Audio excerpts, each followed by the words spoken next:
ની શરૂઆત એક મહત્વના અને મોટા સમાચારથી કરીશું જે ત્યારે સામે આવી રહ્યા છે વડોદરા હરણી લેક દુર્ઘટના કેસનો વિવાદ જેમાં હાઈકોર્ટે રિપોર્ટ સ્વીકારવા ઇનકાર કરી દીધો છે।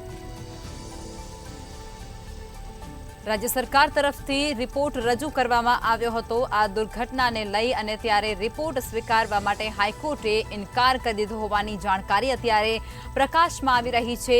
વીએમસીની જવાબદારી બનતી હોવાનો સ્વીકાર તેમના દ્વારા કરવામાં આવી રહ્યો છે।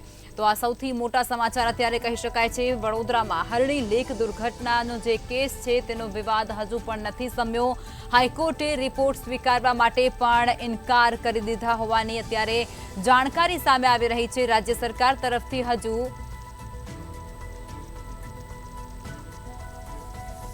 રિપોર્ટ સ્વીકારવા માટે હાઈકોર્ટે પોતાને ઇનકાર કરી દીધો હોવાની જાણકારી અત્યારે સામે આવી રહી છે ત્યારે વીએમસીની જવાબદારી બનતી હોવાનો સ્વીકાર પણ કરી લેવામાં આવ્યો છે। આ સૌથી મોટા સમાચાર અત્યારે કહી શકાય છે જે વડોદરાની અંદર થયેલા હરણી દુર્ઘટના કેસમાં સામે આવી રહ્યા છે। એડવોકેટ જનરલે ખુલ્લી અદાલતમાં સ્વીકાર કર્યો છે। જવાબદાર તમામ લોકો સામે ખાતાકીય તપાસ બેસાડવાનો પણ તેમના દ્વારા કહેવામાં આવ્યો છે। ખાતાકીય તપાસ માટે સરકાર તૈયાર હોવાનું નિવેદન પણ અત્યારે સામે આવી રહ્યું છે। તો એડવોકેટ જનરલે સરકાર વતી તૈયારી પણ અત્યારે બતાવી દીધી છે। તો આ આખી ઘટનાની નવેસરથી તપાસ કરવા માટેના આદેશ છે તે આપી દેવામાં આવી ચૂક્યા છે।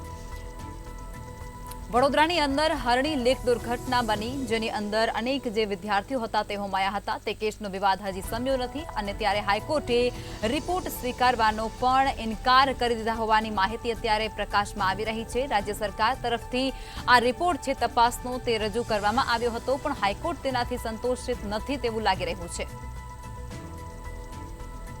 વધુ વિગતો અમારા સંવાદદાતા નિલેશ બ્રહ્મભટ્ટ વડોદરાથી લાઈવમાં આપી રહ્યા છે।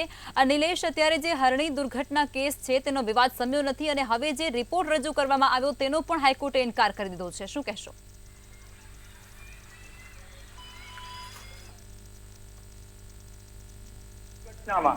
બાળ ભૂલકાઓ અને 2 શિક્ષિકાનો ભોગ લેવામાં આવ્યો હતો પરંતુ ત્યારબાદ ગુજરાતના મુખ્યમંત્રી અને ગૃહ રાજ્યમંત્રી વડોદરાની મુલાકાતે આવ્યા હતા અને કહ્યું હતું કે કોઈ પણ ચમારબંધીને છોડવામાં નહીં આવે પરંતુ સરકારનો જે શહેરી વિકાસ મંત્રી સેક્રેટરીએ જે રિપોર્ટ બનાવ્યો એ ચમારબંધીને છોડી દેવાનો બનાવ્યો હોય તેવું હાઈકોર્ટના અવલોકનમાં આવ્યું છે અને હાલ હાઈકોર્ટે જે સરકાર તરફથી રિપોર્ટ રજૂ કરવામાં આવ્યો છે એ સ્વીકારવા ઇનકાર કરી દીધો છે અને હાઈકોર્ટે તો સ્પષ્ટ કર્યું છે કે અમે કોઈના વિરોધી નથી પરંતુ જનહિતમાં હાઈકોર્ટે નિર્ણય લીધો છે કે જે સરકાર તરફે રિપોર્ટ છે તે ચમરબંધીને છોડી દેવા માટે રિપોર્ટ બનાવ્યો હોય તેવું લાગી રહ્યું છે અને હાઈકોર્ટે તો ત્યાં સુધીને કીધું છે કે જે જવાબદાર અધિકારી હતા તેમજ મહત્વની બાબત તો એ છે લખમાં કે આ પીપીપી પ્રોજેક્ટને મંજૂરી આપનાર સામાન્ય સભા એટલે મેયર, ડેપ્યુટી મેયર, ચેરમેન, સભાસદો આમાં કેમ ઇન્વોલ્વ નથી કર્યા? એટલે અધિકારીએ જયારે આખો પીપીપી પ્રોજેક્ટ બનાવ્યો અને એને વડોદરા મહાનગરની સામાન્ય સભામાં પાલિકામાં રજૂ કર્યો ત્યારે સામાન્ય સભાને જેને મંજૂર કર્યો હતો એમની સામે પણ પગલા લેવાની વાત કરી છે અને પહેલી વખત સરકાર ઘૂંટણીએ પડી એવું લાગ્યું અને હાઈકોર્ટે તો સ્પષ્ટ શબ્દોમાં કીધું છે કે હાઈકોર્ટ જનહિતમાં નિર્ણય લેવા માંગે છે અને જ્યારે હાઈકોર્ટમાં આ સુનાવણી ચાલતી હતી ત્યારે સરકાર તરફે પણ કહેવામાં આવ્યું છે કે અમે ફરીથી આમાં તપાસ કરીશું અને રિપોર્ટ આપીશું પરંતુ જે સામે વાત આવી છે કે જે ઓર્ડર પાસ કર્યો હતો એ જવાબદાર અધિકારીઓને કેમ નથી આમાં સામેલ કરવામાં આવ્યા? સાથે સાથે કોર્ટે સુનાવણી દરમિયાન અમુક તબક્કે એડવોકેટ જનરલ માફી માંગતા નજરે પડ્યા હતા એટલે એડવોકેટ જનરલે આજે હાઈકોર્ટ નામદારની માફી માંગી છે અને ફરીથી તપાસ કરવાની વાત કરી છે ત્યારે આજે સંસ્કારી નગરીમાં એક જ ચર્ચા છે અને આજે વડોદરા મહાનગરપાલિકાની સામાન્ય સભા પણ મળવાની છે।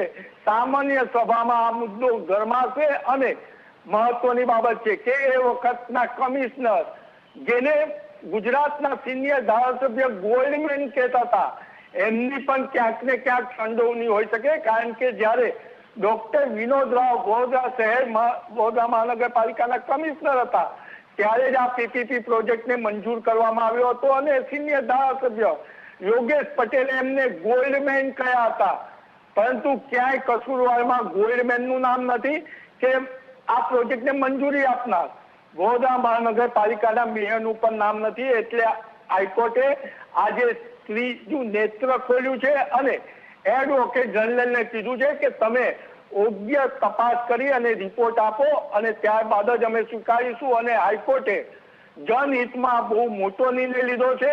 હવે મહત્વની બાબત લખમાં એ રહેશે કે વડોદરા મહાનગરપાલિકાના મેયર હવે શું પોતાનો પ્રત્યુત્તર આપે છે, કારણ કે અરણી તલાવ બોટ દુર્ઘટના પાછળ કમિશનરની સાથે સાથે મેયર પણ જવાબદાર છે, કારણ કે આ પ્રોજેક્ટને તો સામાન્ય સભાએ મંજૂર કર્યો છે. વડોદરા શહેરના 12 ભૂલકાઓને હજુ તો મહત્વની બાબત લખમાં એક પણ છે કે હજુ વડોદરા મહાનગરપાલિકા એમને વળતર પણ નથી આપ્યું અને સ્થાયી સમિતિના અધ્યક્ષ કોન્ટ્રાક્ટરોને બચાવે છે, પરંતુ ભૂલકાઓને હજુ રાહત આપવાની જાહેરાત નથી કરી. તેમજ હજુ હાઈકોર્ટની ફટકારની રાહ વડોદરા મહાનગરપાલિકા જોઈ રહી હોય તેમ લાગે છે લખમાં.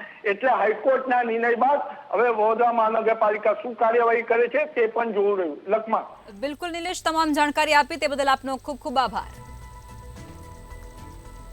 વડોદરા હરણી લેક દુર્ઘટના કેસનો વિવાદ હજી શમ્યો નથી. હાઈકોર્ટે રિપોર્ટ સ્વીકારવા સુધીનો ઇનકાર કરી દીધો છે. ત્યારે રાજ્ય સરકાર તરફથી આ એક રિપોર્ટ છે તપાસનો, તે હાઈકોર્ટમાં રજૂ કરવામાં આવ્યો હતો, પરંતુ હાઈકોર્ટે તેને સ્વીકારવા માટે પણ ઇનકાર કરી દીધો છે. ત્યારે વીએમસીની જવાબદારી બનતી હોવાની પણ ત્યાં વાત મૂકવામાં આવી છે. રાજ્ય સરકાર તરફથી જે રિપોર્ટ આ તપાસને લઈ અને રજૂ કરવામાં આવ્યો હતો તે હાઈકોર્ટે નથી સ્વીકાર્યો.